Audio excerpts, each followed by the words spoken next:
Depuis 2022, 48 des 54 pays d'Afrique ont mis en place des politiques d'alimentation scolaire. Ces politiques, selon le Programme alimentaire mondial, contribuent à consolider les engagements nationaux, à clarifier les objectifs et les stratégies et à établir des lignes directrices et des normes nutritionnelles pour les programmes d'alimentation scolaire.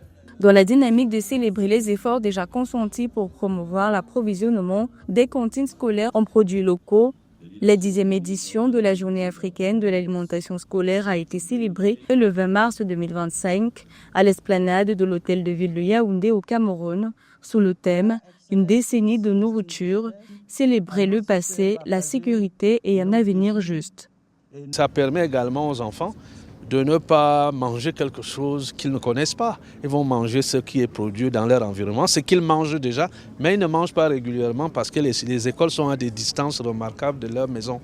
Certains, dans ces programmes, nous ont dit nous mangions une fois par jour. Le matin, quand il y avait assez, on mettait un peu dans le sac. Aujourd'hui, ils sont bien nourris à l'école.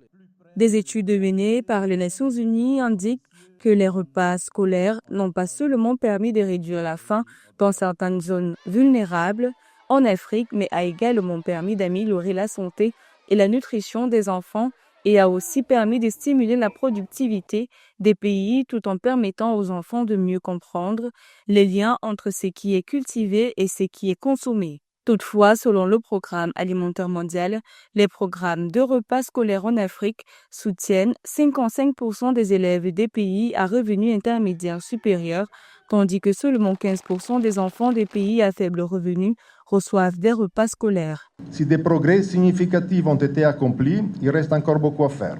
La demande est grande et les défis sont nombreux. Nous devons continuer à travailler ensemble pour garantir que chaque enfant, où qu'il se trouve, ait accès à une alimentation scolaire de qualité.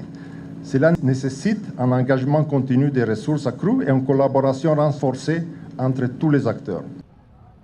Dans les endroits où l'insécurité alimentaire est aiguë, comme au Soudan du Sud, en Somalie ou en RDC, les repas scolaires constituent une bouée de sauvetage selon le Programme alimentaire mondial. Dans les pays touchés par un conflit, les enfants sont 2 fois plus susceptibles de ne pas aller à l'école que leurs camarades des pays stables, 2,5 fois plus dans le cas de filles.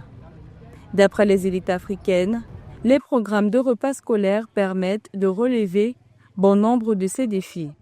Selon l'Union africaine, actuellement 31% des enfants inscrits dans les écoles primaires bénéficient de l'alimentation scolaire contre 33% en 2020.